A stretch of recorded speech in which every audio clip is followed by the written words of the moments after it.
Review update on the QF009 SU-35. All right, I've got several flights on this now. I've got it set up. I've got it bound up with the TX16S. I've got it all tuned. It is flying absolutely fantastic. It is the second best performing and handling factory Parkjet, sub-250g factory Parkjet that I put in the air so far. My second best one. But I've had tons of motor cuts on it, where the motor will just stutter for just a split second and then pick back up again. And the first couple of times that happened, I thought it was because there was a little bit of dirt and sand in the motor.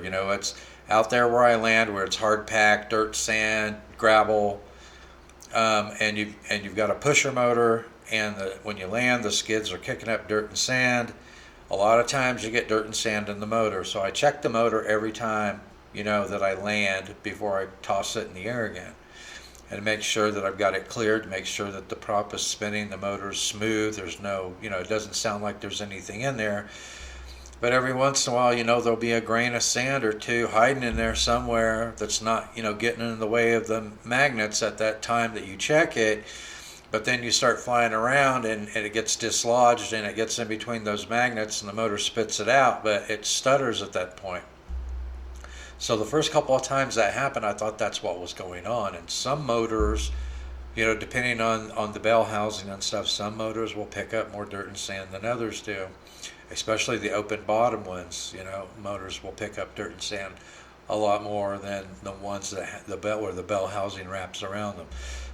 So I thought that's what was going on, but it kept happening, and so then I started checking into it, and I found there were a lot of people reporting heat issues with the ESC. So I thought, well, I don't think that's what's going on with mine, because it usually happens. I don't think I've ever had it happen when I was above 70% throttle. It always seems to happen when I'm right at or below 70% throttle. When I've performed big wide loops, when I've done split S maneuvers, Immelmans, vertical climbs, I have never, at full throttle, I've never had a motor cut on it. It's always been at below 70% throttle, and sometimes it happened right away. So there was a time where I had just launched it, and I launched it between 70 to 75% throttle. So I launch it. And of course, it's got a lot of throttle at 75%. So then I back off of it. And sometimes it'll happen as soon as I back off below 70% throttle when I'm getting ready to make my first turn after launching it. Well, the electronics shouldn't be that hot at that point. But just to make sure that that's not the issue that I was having, I drilled a hole through the top of the fuselage, all the way down to the top of that compartment where the receiver, gyro, ESC board are housed. And then the little plate that mounts to, that receiver, gyro, ESC mounts to, it's got an open slot on the bottom of it. The bottom of the board is sitting right there, you can see it. And then it's got this little opening right in front of that, a little tiny air scoop. So with it open on the bottom like that, and now with it open on the top of that compartment with the hole I drilled into it, in my case anyway, I don't believe it's a heat issue. I believe it's a timing issue between the motor and the ESC. And like I said, mine always seems to happen at below 70% throttle. So I want to make you guys aware of this. It looks like, with all the reports that I've seen, it looks like they skimped on the ESC for this plane. So it appears that the ESC that they put in this is just not up to the job. So with mine, I think it's a timing issue, but it looks like there are several issues with the ESC on this plane. So I love the airframe, man. It's an awesome flying, awesome handling. It's very stable, very forgiving, has a very wide flight envelope. You put on a little high alpha, you can fly very slowly with it. It's got good power. So for me, it's a keeper. It's a keeper, but I am going to be replacing the stock board and the ESC. I've got I don't know which ESC I'm going to put in it yet. I'm going to have to go through my parts bin.